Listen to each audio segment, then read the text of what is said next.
Joe locks are gone and the treaty is signed. Good work. Zed, what about that position you promised me in Men in Black? Still working on the Alien Affirmative Action Program. I'll keep you posted. Wait a minute, that's not what you promised me. That was not CGI. Moviegoers gasped back in 2002 when they saw Michael Jackson's cameo in this, Men in Black 2.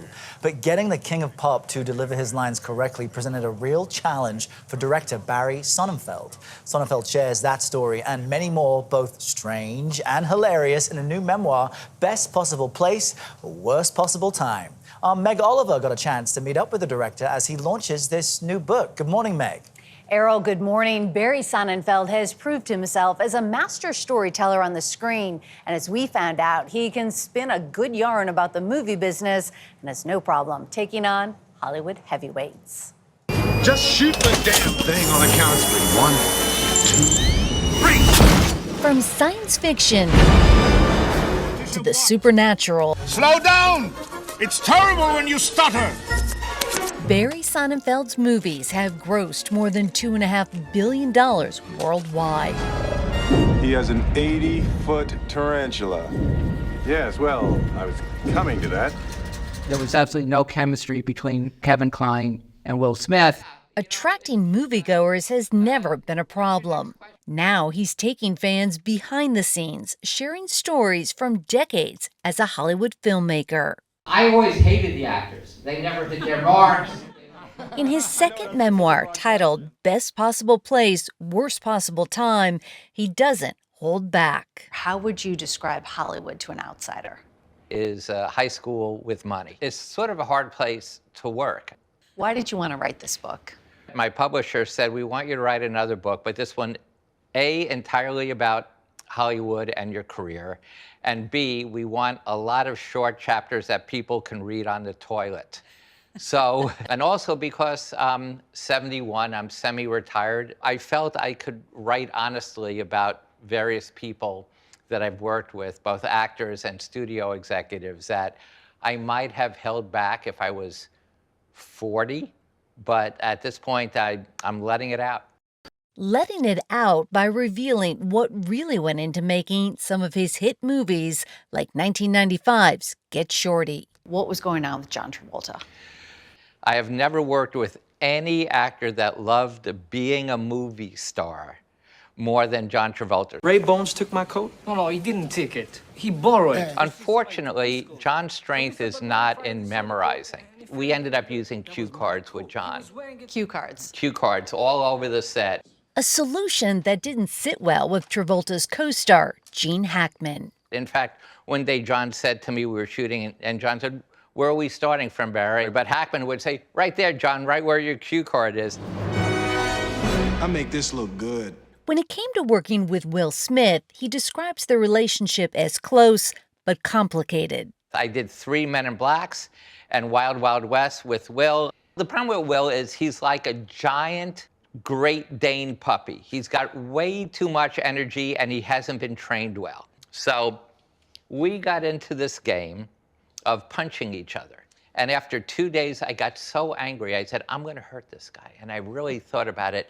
And I punched his shoulder so hard. Your leading man. My leading man, but I know I can't hurt this guy. I broke my 5th metacarpal in 5 places. Would you consider him like a brother? Yeah, I would consider him a brother. I'm an only child, so I don't know what a brother would be like, but it would probably be someone who punched me a lot.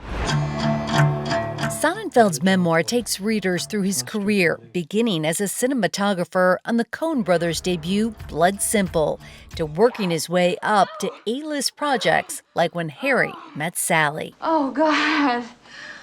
Oh. I'll have what she's having. Did you know at this point this was going to be an iconic scene? We knew it would be funny because Meg is so good and it's so well written, and Meg's performance is amazing. Neat. And big. This is one of my all-time favorite scenes.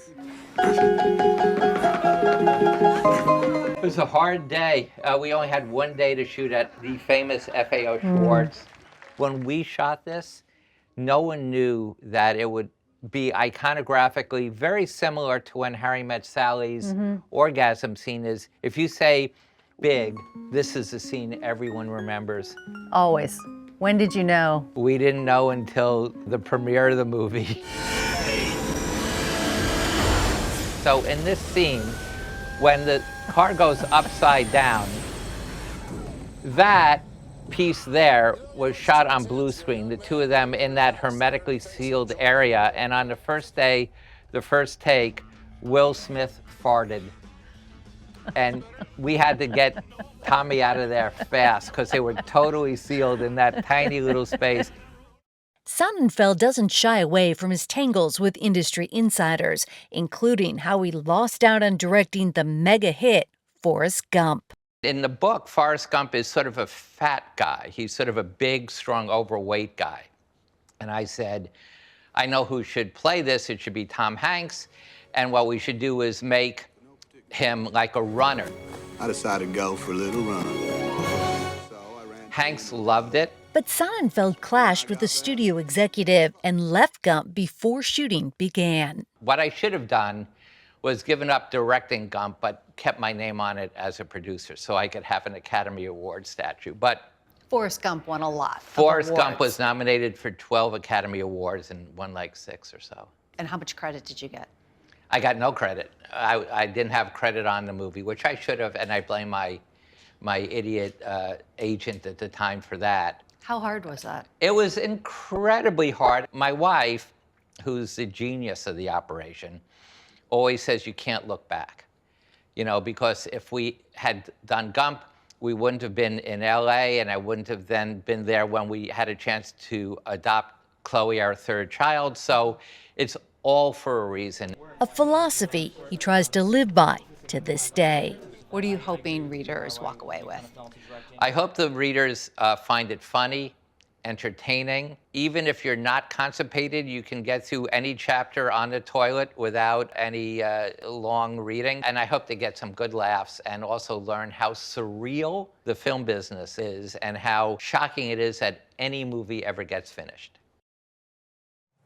You might wonder why Barry titled the book Best Possible Place, Worst Possible Time. Let's just say we can't share that on national television.